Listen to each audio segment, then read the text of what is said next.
I am Joshua, and today I am going to interview a Japanese national. Konnichiwa. Konnichiwa. Eigo no hanashimasu ka? Yes, I can understand English. It is good thing to know. By the way, can I interview you about your culture and tradition? Yes, by the way, I'm Nakayama Ishida. Nice to meet you. Nice to meet you. Let's go inside. Thank you.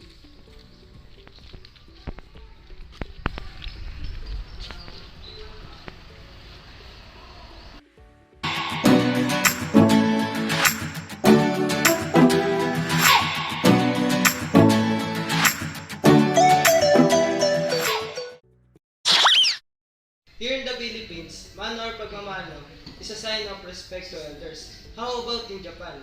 How did you perform your respect to other people, especially to the elders? Japanese simply bow their heads as a greetings or sign of respect to other people. Also, the lower you bow your heads means the higher respect to give to that person. What are the religions in Japan? Our native religion is Shintoism. It focuses on ritual practices that is to be carried out diligently in order to establish a connection to the past. And Buddhism, it is brought by Chinese.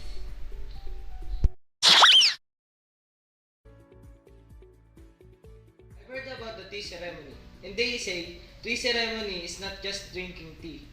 What does it mean in your tradition? Tea ceremony is part of our tradition. Actually, tea ceremony is brought by Zen Buddhism, and we believe that drinking tea means purifying our soul and becoming one with nature. Oh, I see. What are the traditional dances and theatrical performances in Japan? In Japan, we have Bon Odori. It was a dance to welcome the spirits of the dead, and the Kabuki, a theatrical performance.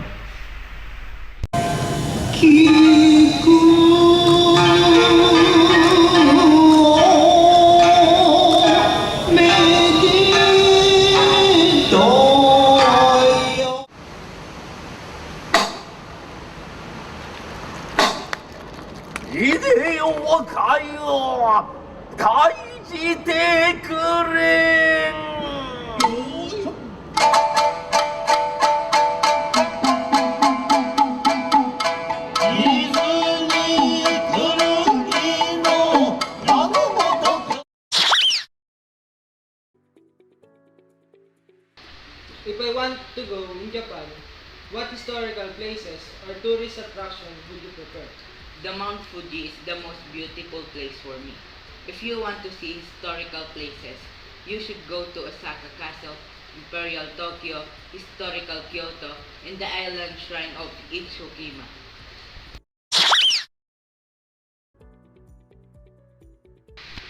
What about in sports? Do you have traditional sports? In native sports, we have kendo. It's a way of fighting using swords.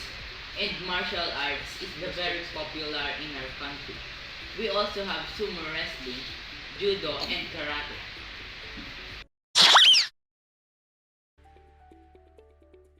Let's talk about food. What foods are very popular in Japan? Some of them are ramen, tempura, sushi, sashimi, shabu-shabu, udon, and many more. It's popular not just in Japan but also in the whole wide world. Oh, sounds delicious. In Japan, what writing system do you use? Actually, we have three writing systems: kanji, hiragana, and katakana. Kanji is the most difficult one. It was adapted from Chinese characters and it is used for nouns. Hiragana is basically our alphabet. It is used for grammatical purposes and it represents all Japanese sounds. Katakana is like hiragana, but the difference is hiragana used for native Japanese words while katakana is used for foreign words that we adopt.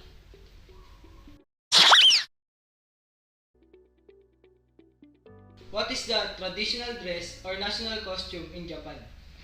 One of the traditional dress in Japan is kimono, and it is only worn during special occasions or celebration.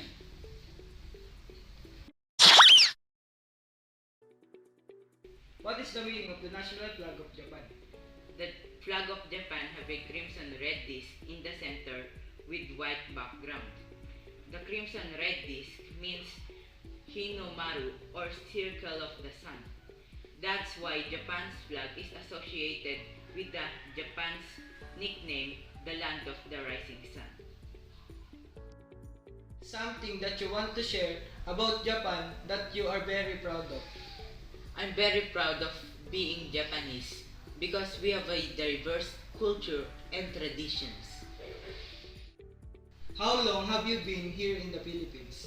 I've been here for about 6 months already.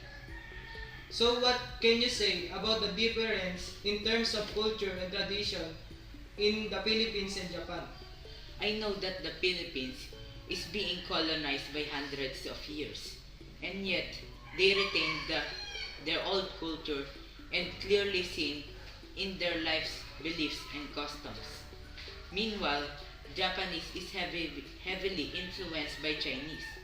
That's why Philippines and Japan have slightly different cultures.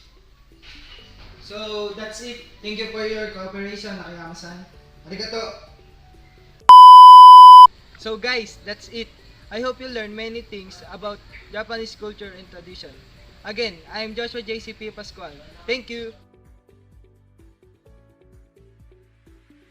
What are the traditional dances and theatrical performances in Japan?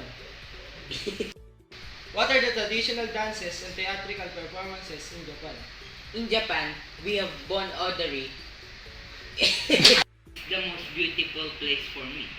If you want to see historical places, you should go to Osaka Castle, Imperial Tokyo, historical Kyoto, and the islands of Shrine of Itsu. Which attraction would you prefer? The Mount Fuji is the most beautiful place for me. If you want to see historical places, you should go to Osaka Castle, Imperial Tokyo, historical Kyoto, and the island shrine of Itsu.